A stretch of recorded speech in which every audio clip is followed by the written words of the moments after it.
it's sort of like you can't learn the right way to feel because no matter what happens, you're being given the same feedback. So your mind has not learned how to sort of differentiate between like pride and shame. Yeah, the topic is really just what I want to improve on. What do I want to improve on? Welcome, friend. Yeah. Well, thank you. And what do you go by? I go by Josh_OW on Discord, but I mainly just go by Josh. Okay. So Josh, what do you want to improve on? Well, I want to improve on feeling proud of myself because whenever I work hard and do everything I can to work towards something and succeed, I don't feel proud of myself or my accomplishments or the effort that I even put into getting the end result. And so I thought that maybe I would someday just like wake up and feel happy and just ecstatic and incredible about knowing that I put in so much work and effort to accomplish something that mattered, but it just doesn't end up that way, whether I succeed or fail, and it just kind of feels empty to me. Wow, that sounds tough, dude. So let me just make sure I'm hearing you correctly. So it sounds like you do put in effort, you work hard, and you don't always succeed, but sometimes you succeed. Yeah. And you're trying to figure out, and so help me understand, how do you feel about yourself when you do succeed? Well, I guess, I don't know. Maybe whenever I succeed, because I actually managed to go out for runs and exercises sometimes and even do my homework because I'm in college and all that. But even when I succeed and do all that, I guess I just kind of feel maybe it's more so content. I'm just like, okay, well, I guess I got that done. That's good. And now I just don't have to like stress about the rest of my day knowing that I did something, I guess, that was productive. I don't really feel ecstatic about it. I see. Just kind of. So what I'm hearing is that you kind of feel maybe relieved, like you don't have to worry about that anymore, but you don't feel any sense of pride. Yeah. Do you think what you've accomplished is noteworthy? I think it has been noteworthy, yeah, because I mean it's like I'm regularly working out, right? And I even go out for runs often, and that just has actually been kind of enjoyable to do, just the process. Mm-hmm. And it feels like, I don't know, I feel less stressed out during my days as a result, and then I'm able to have better control over doing the things that I know I need to do, but it just kind of I don't know, it just doesn't feel like a big giant hallmark like I sometimes wish it would. As in, oh yeah, now I'm moving forward in my life. Now I'm doing it. I'm on the grind. It just doesn't feel maybe euphoric or as amazing as I thought it'd be.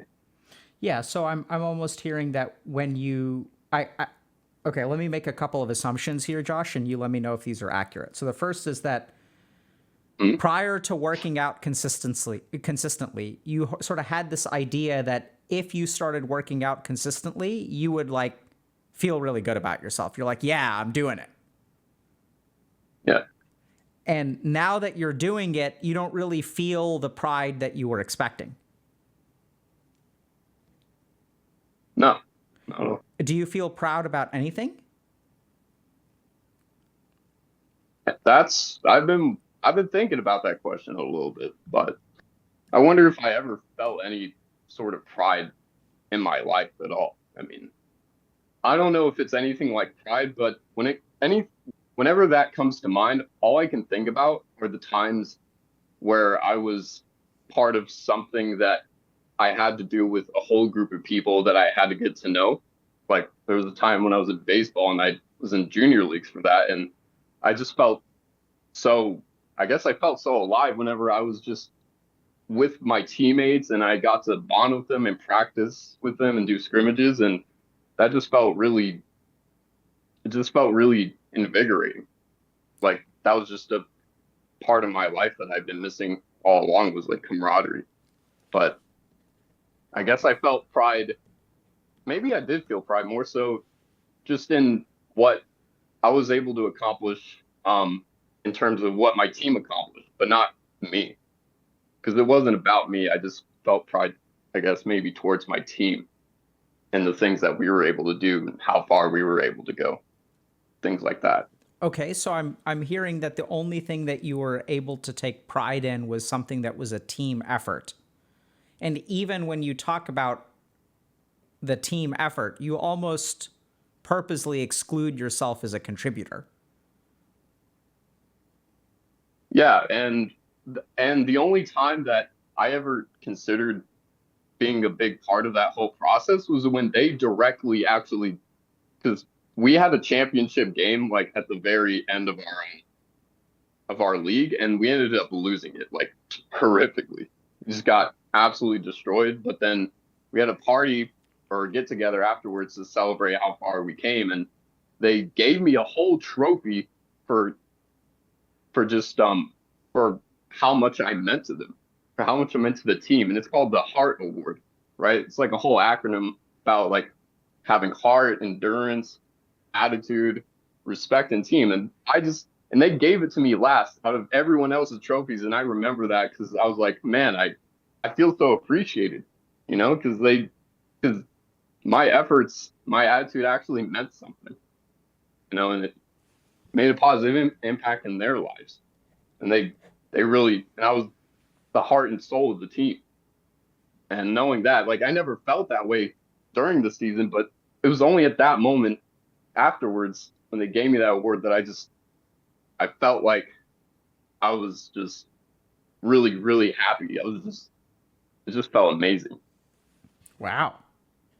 How are you feeling sharing this story? I mean, I'm just recalling like that moment. I mean, I just feel, I don't know, I just feel like, it just feels like bliss or happiness because then it just calls back to all the highs and lows that we've been through together and the things that we've done and just what we said and did and just what we went through and just how that all culminated into that moment where I got that trophy. It felt like it was worth it. It felt like that I that it was deserved or earned, and that just felt like that was the proper ending to an amazing story, I guess. Sounds boss, dude. Sounds Sure like was. absolute boss. So let me ask you something. When Josh, can you tell me a little bit about your upbringing? Yeah, of course. So generally, the way I understand it now is I was kind of brought up as a and treated as sort of a special or gifted kid, right? So I just grew up with me, my mom, my biological parents, of course, and one older brother. And I, I've always just been kind of an introverted, kind of shy, but kind of kind kid, and then I grew up as the years went on, my parents and teachers and other older adults or peers of mine would be like, "Man, Josh, you're just such a kind and smart kid. Like you're gonna be able to do great things, man." And then that just kept going on and on for years until especially I got into like junior high or high school when it felt like it was more of an insidious thing to me because I felt like my parents and all the other peers and adults that were around me telling me these great things, it just felt like I had to be the chosen one, right? I felt like I was like Anakin Skywalker, okay? And I had to be the one to be able to save the world and bring balance and just do all these great things because I was just so great, unlike anyone else, like the Avatar. And it felt like I had to just be that guy. And whenever I faced struggles and was human and failed and fell flat on my face, those times just absolutely decimated me mentally because I felt like I had to keep I had to keep people to believe keep people believing that I was the guy that I was the chosen one. And then when I wasn't, and I failed, then I was just, who was I at that point? I'm just some loser going through high school, doesn't know what they're doing with their life. Okay. So And then it just it sounds all like you've fell been apart. carrying around a lot of expectation. Yeah. Now, so when you did And well, what did your mom, parents say, teachers say? Like, let's say like you're 8 years old and you get an A on a test. How do they respond? I mean, pretty much the same way. They're like, "Oh, wow, Josh, like you made an A on the test. Like, man, you're so freaking good at like math or whatever. Like, you just like I'm so proud of you. I love you, man." And then I'm like, "Thanks, And I guess." But then I'm like, how would "Cool." you feel? Well, I would just feel like, "Oh, um, yeah, I guess I got 100 on it. Like, I guess that's something." And it's, yeah, whatever. Okay. It's So, kind of okay. Can I think for a second, Josh? yeah. Go ahead.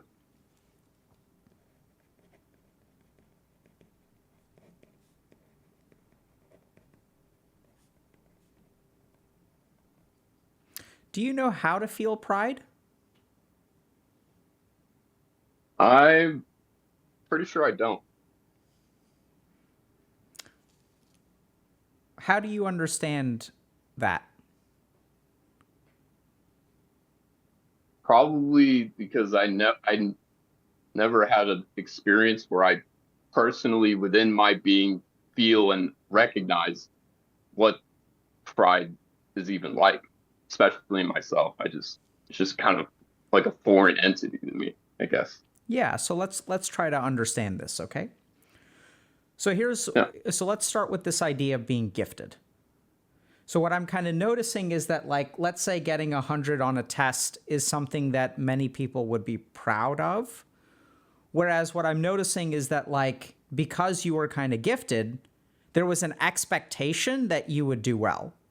So even if you get 100 on the test, that's not something to be proud of. That's like baseline. Does that make sense?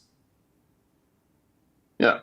So it's like, it kind of like is tricky, because if we expect you to get 100, the most you can do is meet expectations. Sometimes you're going to fall short of expectations, but you can't really exceed expectations. And when we really think about, like, what are we proud of? We're not proud of doing average. We're proud of doing exceptional. But if your expectations are so high, how can you ever be exceptional?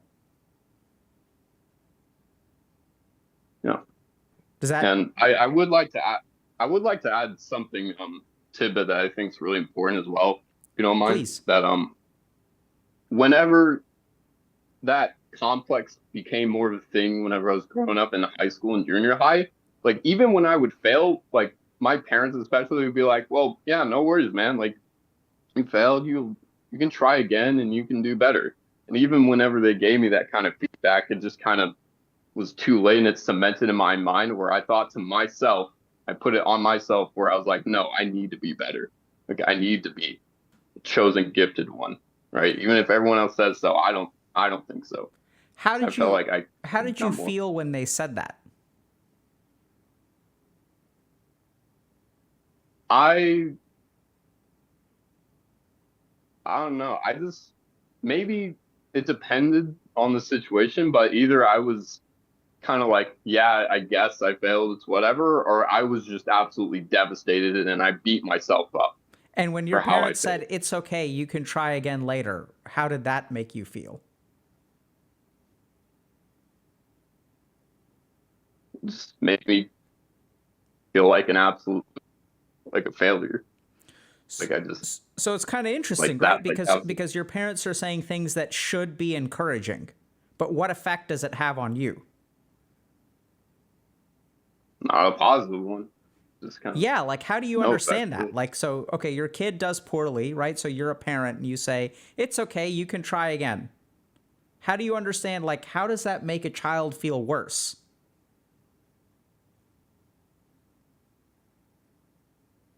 You know, that's a good question. I I'm not really sure I even have the answer to that. Is that how you felt?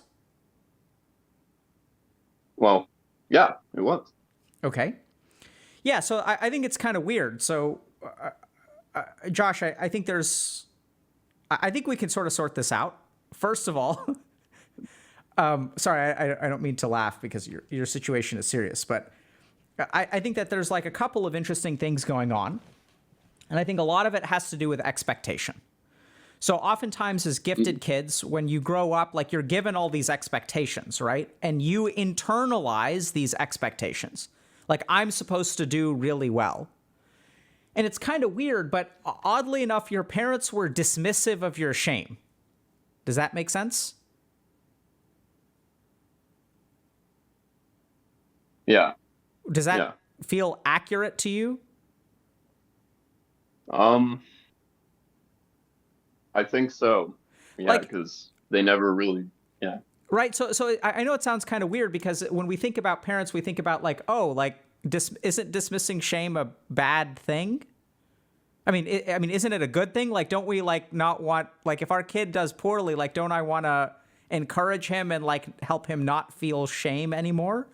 So the interesting thing there is I'm sort of noticing that like in your upbringing, you were kind of like not allowed the range of success, right? So even when you failed, they sort of dismissed that.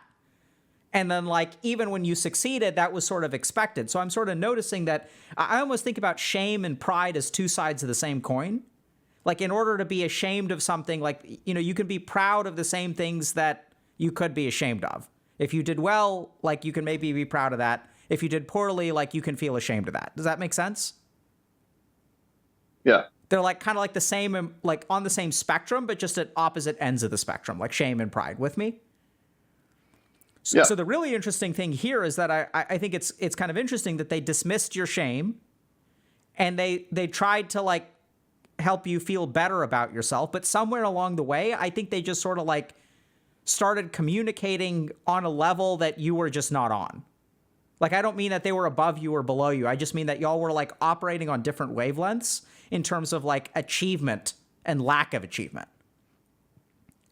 Does that make sense? Yeah. And I imagine it's actually quite confusing for a child to grow up in that situation. So like, let me just put it to you this way. Like, if I do poorly on a test and my parents are like, it's okay, there's no problem with that, you'll be fine because you're so smart. It's kind of weird because what they're telling me doesn't actually mirror like reality, right? Like if I did poorly, like they're not saying, hey, you did poorly. You know, you should really like think about trying better next time. Or like, let's think about what you could have done better. Does that make sense? Like they're not saying that. They're sort of like even when you do poorly, they're not like validating the fact that you did poorly. Is that fair? Yeah. I mean, it's just kind of swept to the wayside. Exactly, so right? I would say it is. Yeah. And then even in periods of time when you should be proud, right? And your parents are like, they're giving you positive feedback. But like the thing is, you have high expectations on yourself, and also the feedback they give you when you're doing well and the feedback they give you when you're doing poorly actually seems kind of the same. Does that make sense? Yeah, pretty much. Right? And so like, I don't know if this is kind of, if I'm making sense here, but it's sort of weird because like as a child, if they're saying, oh, you're so smart, everything will be fine when you do well. And oh, you're so smart, everything will be fine when you do poorly. It's like, how does that child learn what to be proud of and what to be ashamed of? Does that make sense? Yeah, it's just confusing. You get the same thing either way. Exactly.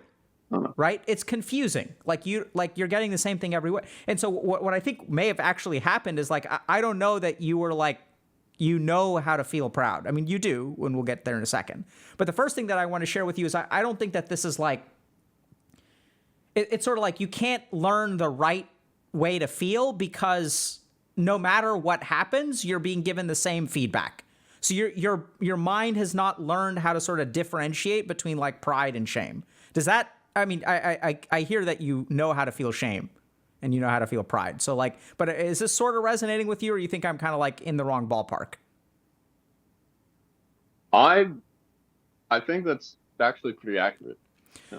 So what I'm sort of hearing from you is that like you don't know how to feel pride. And I know it sounds kind of weird because normally we're actually like taught how to feel pride. And a key thing about how to feel proud is like, even if I'm going to kind of give you an example, which is like, let's say that I'm an overly optimistic, protective parent. Like I'm a helicopter parent who thinks that my child is Jesus Christ reincarnated. Plus, with the spirituality of Jesus Christ, with the mind of Stephen Hawking, and the physical form of, let's say, Michael Phelps. Okay, if you know who those people are. Yeah. Right? So it's like I have the uber child, the most amazing child in the world.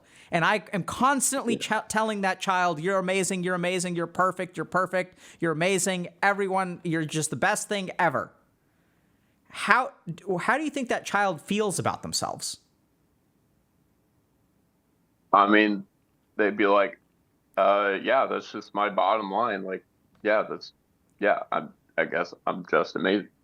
Right. So like they're going to grow up sort of feeling amazing about themselves, but if you really like think about those kids, they actually have like they're like very insecure.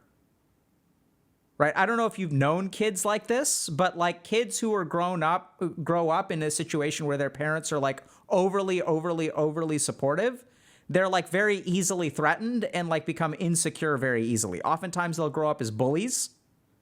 I don't know if you've had like any, is this kind of make it, have you known people like that? Maybe you are someone like that, but, and it's sort of like just providing overwhelming positive feedback without any kind of like negative correction does not raise like a healthy amount of pride and self-confidence in a child. It raises things like arrogance.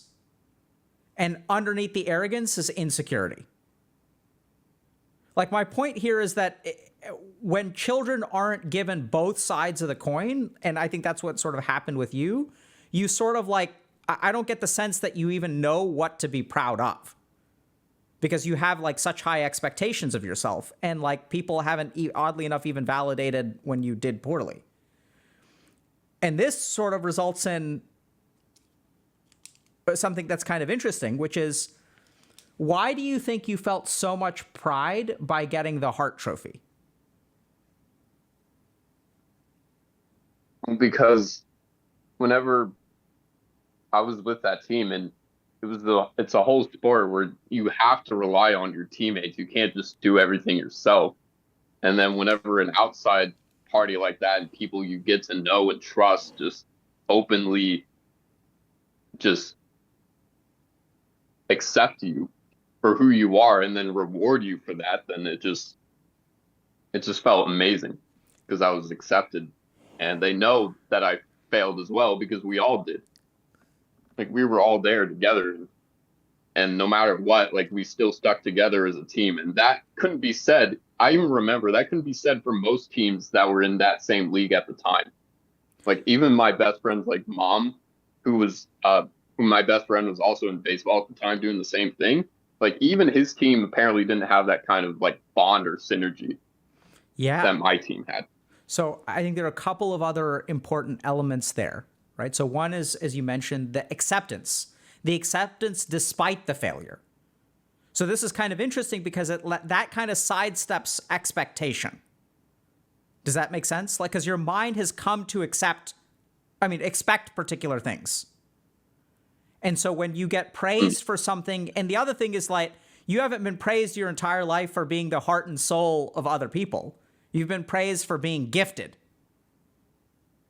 And so like, what is it like to get praise in an area where you didn't think that's something you were capable of? Does that make sense? Oh, yeah. So, because what I'm noticing is that what really feels very like what you can take pride in is actually things that were free from your expectations. It's when other human beings saw value in you in a way that you did not expect value from yourself.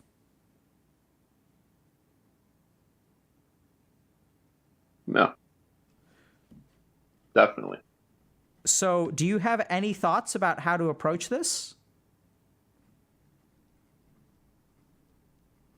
You know, and I have to preface, I really do love Healthy Gamer, and I've watched so many of their VODs and streams. It's a wonderful place. But what would come to mind for me, I don't know, is just somehow free myself from those kinds of expectations. But I don't really know how to apply something like that to my situation. It just makes perfect sense. I think it's challenging. Yeah. I think you've got the right answer, and we're going to help you with the how. Okay. So the first thing is that, as you mentioned, so I think a lot of this has to do with expectations, because the problem is the expectations you put on yourself make it so that you've got two options. You can, where perfection is the bare minimum, right? Which is like, how can you ever feel proud if perfection gets you sort of a bare minimum pat on the back? And then you can also fall short. So there are a couple of different things. I think what we can try to do is rectify a lot of like what you've missed out on. So interestingly enough, the first thing that we could try to do is have a place that validates your shame. I know it sounds kind of weird, right? So like practically finding some kind of friend, or I don't know if you're in mental health treatment or you're working with a coach or whatever, but like, I think, I know it sounds kind of weird, but like, I think one thing that's missing here is that if we kind of assume that this is like, your brain doesn't really know what pride feels like, I think a key part of that is in helping validate actually when you do poorly. The interesting thing is that when we validate, okay, Josh, you didn't do a great job here, and you really could do better, and I want you to work like extra hard if you're willing to, and then like give it another shot. If someone said that to you and you actually gave it another shot and you succeeded, how do you think you would feel about yourself? I think I may actually feel more pride in myself. 100%, right? And why is that? Because they knew what I went through and the failures that I had to experience in order to eventually try again and then succeed. Absolutely, right? Because then your effort means something. Like before, when they're like, oh, you'll get it, like no big deal. Oh, it's fine. You got this. Easy clap. And then it's like, even if you work your ass off, it's like they expected it to be easy for you. So there's no acknowledgement of your effort. And so like, if there's no acknowledgement of your effort, if no one else recognizes the effort that you're putting in all this effort, and everyone else is like, by the way, this should be easy, bro, because you're so gifted. Then when you succeed, it's like, what am I supposed to... It was so hard for me to accomplish what everyone else is saying is easy. How on earth am I supposed to take pride in this? Tell me. I can't. Absolutely. You work out every day. Or you work out a lot consistently, you said. You go running. Yeah. Is this an achievement? This is kind of like, like that cool. Is it hard for you to do that? Well, yeah, to just force myself to get out and do something instead of like playing games or whatever. Like, it's not an easy thing to do. Okay. So like, that's what I want you to focus on, right? So I know it sounds kind of weird, but validate. You can start by validating how hard some of these things are for you. You can validate how a year ago or 2 years ago, like, you weren't doing this every day. So that's number one. Second thing is, if you want to let go of expectations, I think, especially if you can do this in the community, I think you've got to open yourself up to feedback in dimensions that you're not gifted. Now, this can be a little bit tricky, but like, I don't know, like I think heart and soul is beautiful because it's like the kind of thing that you didn't expect from yourself, right? So one thing is you can let go of your expectations. We'll get to that in a second. Or what you can do is start operating in your area, in areas where your expectations don't apply. Does that make sense? Yeah. So like, that's a little bit tricky. Like, what is that? And that's where I'd say, like, if you're viewing yourself as a gifted kid, then I would really do stuff that's like a little bit more like volunteer oriented or charitable, because I think those are the kinds of places where I'm not hearing that someone said that, you know, you are an amazing human being all the time and all this kind of stuff. So I'd say that, like, you don't have to let go of your expectations. You can just operate in places outside of them. And we already have evidence of that, right? So we know that when there's a community endeavor where people can value you, like, in a way that you don't necessarily value yourself, that's what's going to make you feel proud. Does that make sense? Yeah, because they wouldn't be expecting that from me. And more importantly, you're not expecting it from you. Yeah. Right? That too. So like, operate in places that are free from expectation. So I'd say very, very concretely, if it's community oriented, I think that's ideal. It sounds like you're in college. So like, I think if you want to do some volunteer work or something like that, like go work at a homeless shelter, go work at an animal shelter, like go and do something where you're just trying to make the world a better place. Like you're just going to go and try to like help people that you care about. And I think that would actually hopefully help. But that's kind of tricky because you have to like, don't go in with too much expectation. Does that make sense? Yeah. So you gotta be a little bit careful. And then the last thing in terms of letting go of expectation, I think that's where you really have to like probably do some more deeper work. So I'd say like start with number 1 and number 2, which is pretty easy, which is like, first of all, have people validate your struggles or even your shame, right? So that's going to be really, really important. And then the cool thing is if they can validate your struggles and your shame, like then you can feel proud. Like it's kind of weird. Second thing is do some community. Community is in have groups of people, and then also something that like you're not expecting a lot from yourself. So I would not suggest that you go and maybe you can. Maybe something like if you're like a math tutor. But like, you know, try to steer clear of like intellectual activities where just ask yourself, if I did a good job at this, would that be the bare minimum? Like, is that what I expect? Or could I actually take pride in this? Kind of just ask yourself, right? Like, do I view myself as gifted in this way? And if the answer is no, then you should move towards that activity. The tricky thing here that you have got to watch out for is that oftentimes gifted kids avoid the things that they're not gifted in. Does that make sense? Yeah. Can you explain it a little bit or how you understand it?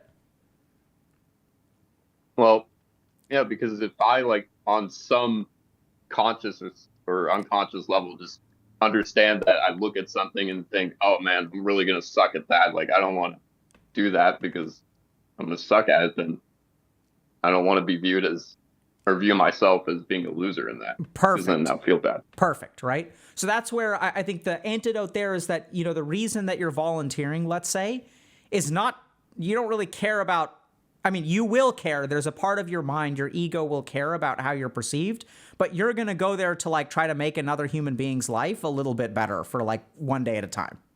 Does that kind of make sense? So I want you to kind of let go of yourself a little bit and like go and do something that you can take pride in, but you're really there to help someone else. It's not really about your self-image. So that's going to be like one tip that you can sort of use to try to do things outside of your comfort zone.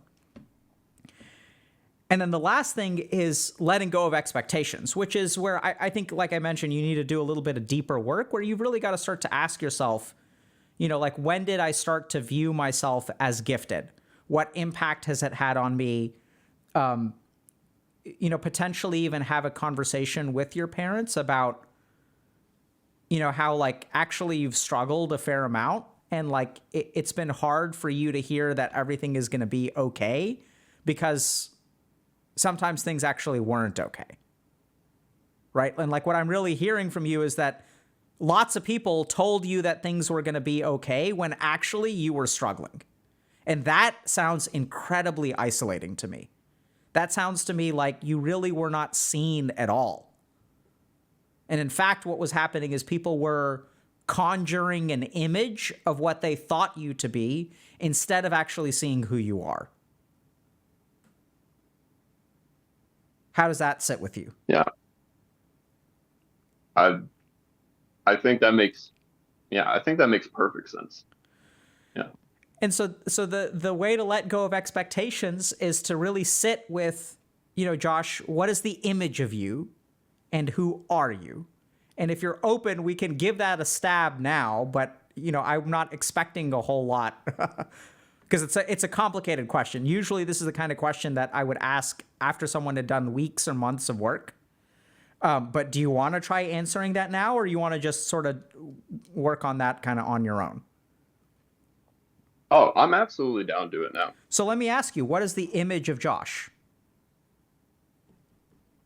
Well, I guess Josh is just some dude that's out there somehow trying to make, or that wants to somehow try and make the world a better place, I guess.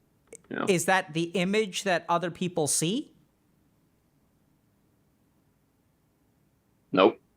What do other people see? I guess they're more like, oh yeah, it's just some other dude named Josh. Like, I guess he seems like he might know what he's doing. He seems like a pretty insightful or smart guy. Yeah. Okay, so when they look at you, they see someone who's insightful, capable. Yeah. Does the Josh, when they see this is hopefully a good example, when they see Josh working out consistently, do they think that Josh struggles to work out, or do they think he's highly motivated? Well, they would probably think that I'm just disciplined. It's easy.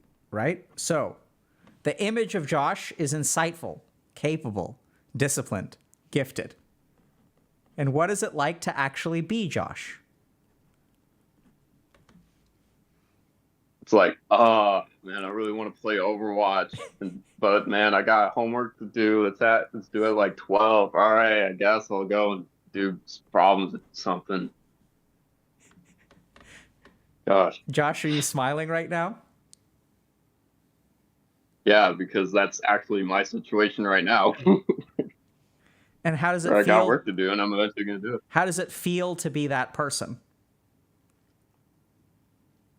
It just feels kind of funny to think that I'm like a balloon, like a bumbling buffoon, just being like, oh, stop it, no, gotta get the, okay, let's get to the work. Just bumbling around until I get to where I need to go. Yeah. Right? And so let me ask you, Yeah. Who deserves to take more pride? The bumbling balloon who struggles with themselves and eventually floats in the right direction, right? Bounces themselves towards working out and doing homework and stuff like that? Or someone who's like, oh, Josh, this new fragrance by Josh makes you insightful, capable, disciplined. So, yeah, no, definitely the balloon guy. Right. Because he's just trolling, like he doesn't care. He's doing whatever. So, I mean, hopefully that helps you some, but I think that just sit with those two images and recognize that actually you may not be as gifted as you think you are.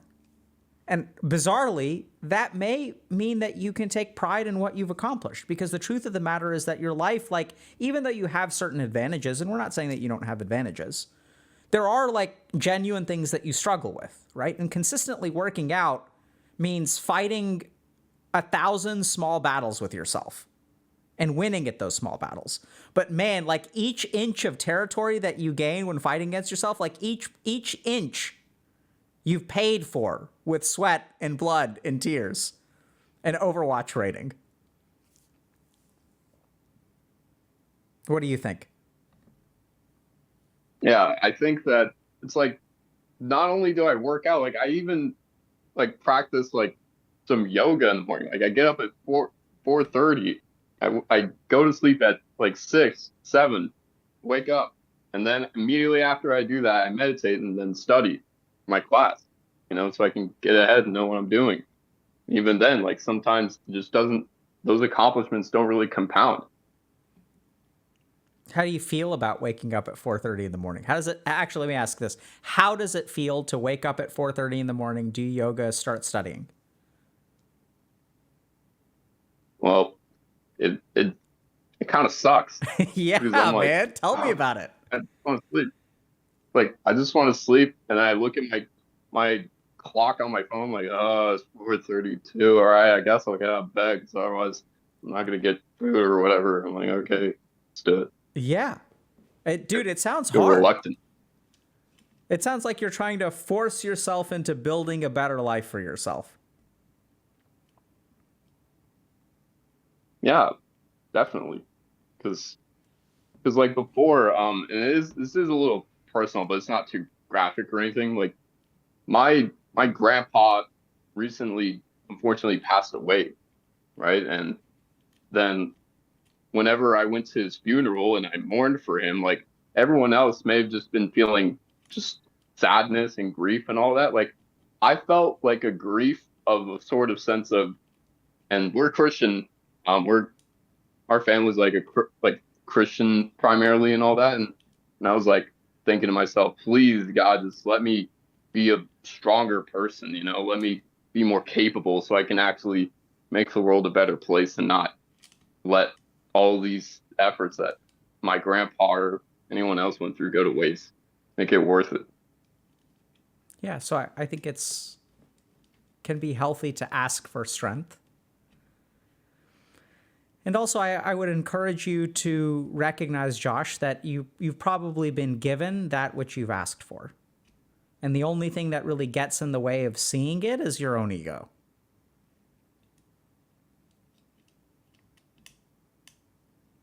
Yeah, probably. So just spend some time with who the real Josh is versus the image of Josh.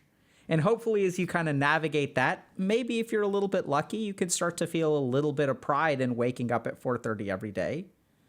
You know, being grateful to yourself for working this hard, right? Even if pride isn't really there yet, maybe you can start with some gratitude, right? So like at least like hopefully your grades are getting better and you're starting to get in shape and things like that. And you can be grateful to yourself for putting in the effort.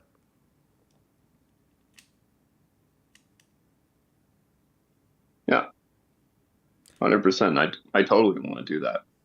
Well, good luck to you, Josh. Any questions or last thoughts before we wrap up? Well,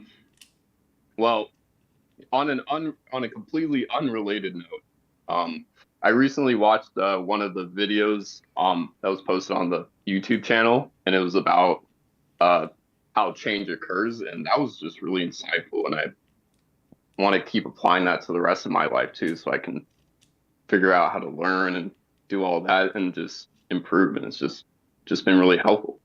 Can you give us a I love. TLDR on the video? I'm not actually that familiar Oh, with it.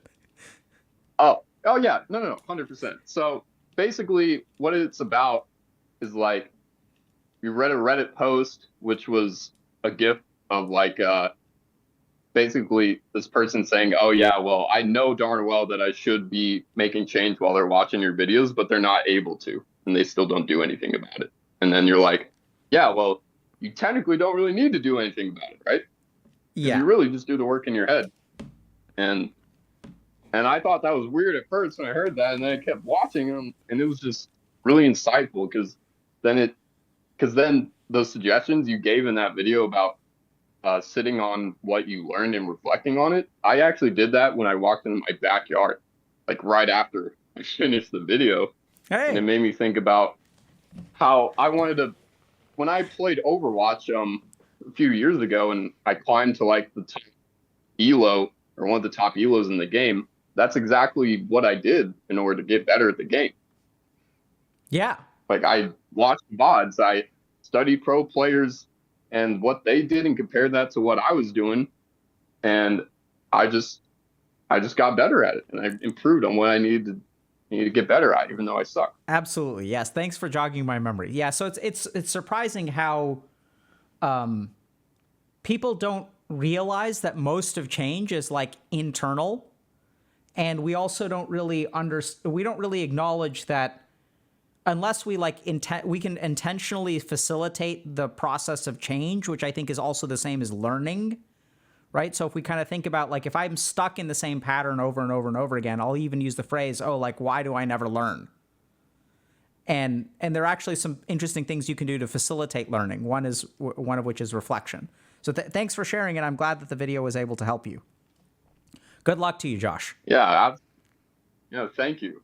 Keep doing what you're doing, man. I love it. Thanks, man. It's an amazing place. Thanks for contributing. My pleasure.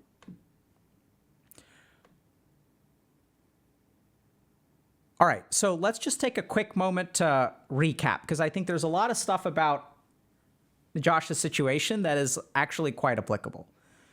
So sometimes we have difficulty taking pride in stuff, which is kind of weird because we just sort of assume that everyone knows how to take pride in stuff, right? Like it's an emotion. So shouldn't everyone be capable of feeling pride? The interesting thing is that some of us actually grow up in a situation where, based on how certain behaviors are reinforced, what kind of feedback we get, it's actually like very hard to take pride in your accomplishments. And so there are a couple of key things that we can see from this situation. The first is sort of growing up as a gifted kid.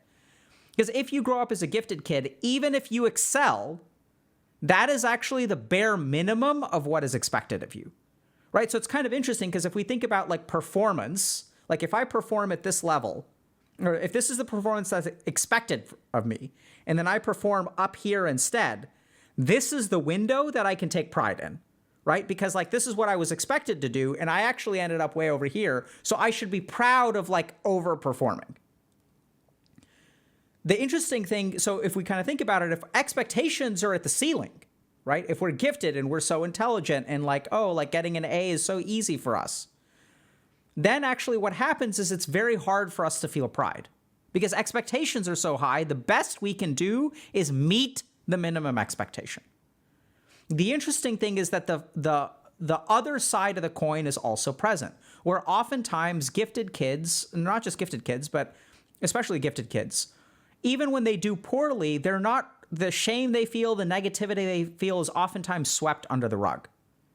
And so like, instead of your parents telling you, oh, that was really hard for you, you know, like, oh, like it sounded like that, you know, you really struggled there.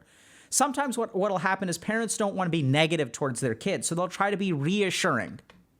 So when I'm reassuring, I'll say things like, oh, like you'll be fine next time. Don't worry about it. You got a B. I'm sure you're going to get an A. It's no big deal. You're smart. You'll figure it out.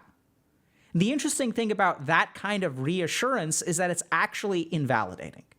Because in that moment, when the kid really, really struggled to study and wound up with a B, or maybe they did study and they studied very hard and they still got a B. Instead of acknowledging that struggle, what we do is we kind of sweep it away, right? Oh, everything will be fine. And interestingly enough, by invalidating the struggles that gifted kids actually face, we don't give them an opportunity to like improve and triumph. Because even if they struggled and got a B, and I say, oh, it's totally fine, you'll get an A, it's not a big deal. And then if they study twice as hard and they get an A, is it a big deal? Have you progressed? Have you done a better job? Is this something to be proud of? Oh, no. These are just the expectations. So interestingly enough, the inability for some people's lack of experiencing kind of like validation when they struggle also makes it hard for them to feel pride. Because if I say to you, oh, that was actually really hard, you know, I know you struggled a lot. I really hope you can try again. And like, I'm going to try to help you. And I know it's going to be tough, but I believe that you can do it. And when we acknowledge the struggle, and then when they improve, things actually change, right? Because then I can take pride in it. But by sweeping the difficulties that some people face under the rug, like we sort of take away their ability to like grow and triumph and take pride in that. And so oddly enough, sometimes we don't really know how to feel pride. And the last thing to consider when it comes to not knowing how to feel pride is if this stuff has happened to you, think about the expectations you place on yourself. Because if you internalize those expectations, then even doing a good job is not pride-worthy. Doing a good job is the minimum. The only thing that you can take pride in is if you did exceptionally well, right? Because that's what you expect from yourself. You expect from yourself the absolute best. And so very, very relatable, very, very common issue, surprisingly. And like more and more people experience this, but then we sort of like don't even recognize for a moment that pride is something that We learn how to feel in our upbringing based on certain experiences that we have. And if you haven't had those experiences, if your difficulties were swept away, if your expectations were really, really high, sometimes we end up with young adults or adults who actually like kind of don't know how to feel pride, even when they do a good job.